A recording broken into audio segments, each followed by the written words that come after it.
সুপ্রিয় শিক্ষার্থী বন্ধুরা, সবাই কেমন আছেন? আশা করি সবাই ভালো আছেন। আজকে আরও একটি নতুন টপিকে আপনাদেরকে স্বাগত জানাচ্ছি। আজকের টপিক বীজগণিতীয় পদ। তো এর আগের ভিডিওতে আমরা বীজগণিত রাশি কাকে বলে এ নিয়ে বিস্তারিত আলোচনা করেছি। আজকে বীজগণিতীয় পদ কাকে বলে বা এ নিয়ে বিস্তারিত আলোচনা করব। তো সরাসরি আলোচনায় চলে যাচ্ছি। বীজগণিতীয় রাশির যে অংশ যোগ অর্থাৎ প্লাস ও বিয়োগ অর্থাৎ মাইনাস চিহ্ন দ্বারা সংযুক্ত থাকে এদের প্রত্যেকটিকে ওই রাশির পদ বলা হয়। এখন এই সংজ্ঞাটিকে ভালোভাবে বোঝার জন্য আমরা যখন একটি উদাহরণ আলোচনা করব তাহলে সহজে আপনারা বুঝতে পারবেন। যেমন 4x + 3y একটি রাশি। এখানে এই রাশিটিতে 4x ও 3y দুটি পদ, অর্থাৎ এইটি একটি রাশি। এই রাশির মধ্যে দুটি পদ আছে, একটা হলো 4x ও 3y। এরা যোগ চিহ্ন দ্বারা যুক্ত। একটু লক্ষ্য করেন, এখানে 4x এবং 3y দুটি পদ এবং তা সংযুক্ত হয়েছে কার মাধ্যমে? প্লাস চিহ্নের মাধ্যমে। কারণ আমাদের এখানে আগে বলা হয়েছে প্লাস অথবা মাইনাস এই দুটি চিহ্ন দ্বারা কী হবে? তা সংযুক্ত হবে। তাহলে এখানে দেখেন এই প্লাস চিহ্ন, তাহলে প্লাস চিহ্ন থাকার কারণে মধ্যখানে আমরা এটিকে একটি পদ বলবো, এটিকে একটি পদ বলবো, অর্থাৎ এখানে দুটি পদ। আবার আরও একটি যদি উদাহরণ লক্ষ্য করি, 5x + 3y / c + 4b × 2y একটি রাশি।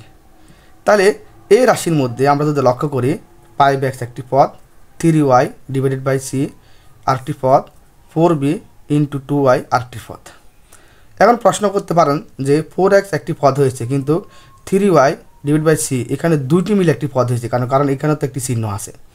হ্যাঁ, এখানে চিহ্ন থাকলে হবে না, কারণ আমাদের এখানে বলা হয়েছে শুধু প্লাস এবং মাইনাস এই দুটি চিহ্ন। তাহলে ভাগ চিহ্ন এবং গুণ চিহ্ন হলে ওই দুটিকে পদ হিসাবে আলাদা করা যাবে না। তাহলে 3y যদি আলাদা করা যাইতো তাহলে 3y হতে একটি পদ, c হতে একটি পদ। যেহেতু ভাগ আলাদা করা যাবে না, তাহলে 3y ভাগ c এই দুটি মিলে একটিকে, মানে 3y / c এই দুটির মিলে কি একটি পদ। এবং 4b × 2y যেহেতু গুণ আলাদা করা যাবে না, তাহলে 4b × 2y এই দুটি মিলে একটি পদ। তাহলে এখানে পদ আছে তিনটি। তাহলে 5x একটি পদ, 3y / c একটি পদ, 4b × 2y একটি পদ। এখানে মোট তিনটি পদ আছে। আর এরা সব প্লাস চিহ্ন দ্বারা, কারণ এটির সাথে প্লাস চিহ্ন এবং এটির সাথে প্লাস চিহ্ন দ্বারা সংযুক্ত আছে।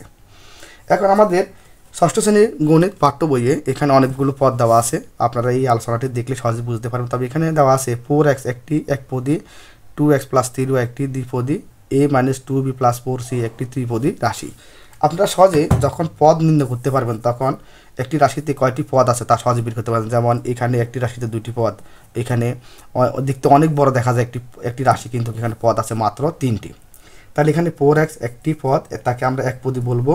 আর 2x + 3y এখানে একটি দ্বিপদী রাশি, তাহলে আমরা তাকে, মানে দুটি পদ এই জন্য আমরা তাকে দ্বিপদী রাশি বলবো। এখানে a - 2b + 4c এখানে তিনটি পদ, এই জন্য আমরা একে ত্রিপদী রাশি বলবো।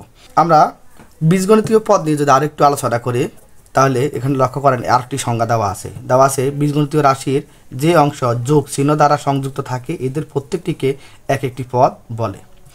যেমন 4x + 5 একটি রাশি, এখানে আছে দুটি পদ, কারণ প্লাস চিহ্ন দ্বারা দুটি পদকে সংযুক্ত করা হয়েছে, একটি হচ্ছে 4x একটি হচ্ছে 5। তাহলে এটি 4x ও 5 দুটি পদ। আবার 2x - 3 এখানে লক্ষ্য করেন মধ্যখানে আছে, মানে মাঝখানে আছে মাইনাস চিহ্ন। এখন এই মাইনাস চিহ্নটাকে 3-এর আগে মানে যুক্ত করে তাকে মধ্যখানে প্লাস চিহ্ন দেওয়া হয়েছে। আসলে এটিকে যদি আমরা যদি এই দুটিকে ব্র্যাকেটের মাধ্যমে যদি গুণ করি তাহলে এখানে 2x - 3 হয়ে যায়। তা দেখেন এখানেও দুটি পদ, তবে তা প্লাস চিহ্ন দ্বারাই সংযুক্ত করা হয়েছে, কারণ এখানে 2x দ্বারা হয়েছে আর -3কে আলাদাভাবে ধরে তার আগে প্লাস চিহ্ন দেওয়া হয়েছে। তাহলে এই দুটি পদকেও প্লাস চিহ্ন দ্বারা সংযুক্ত করা হয়েছে। তাহলে 2x ও -3 দুটি পদ। আশা করি এটি বুঝতে হয়েছে, কারণ এটি শুধু প্লাস চিহ্ন দ্বারা বোঝানো হয়েছে। তাহলে মাইনাস চিহ্নকে এখানে আলাদা করে ব্র্যাকেটে রাখা হয়েছে। তাহলে এই সংজ্ঞার সাথে এই দুটি উদাহরণ মিলে বীজগণিতের রাশির যে অংশ প্লাস চিহ্ন দ্বারা সংযুক্ত থাকে এদের প্রত্যেকটিকে একটি পদ বলে। আশা করি সবাই বুঝতে পেরেছেন। ধন্যবাদ সবাইকে।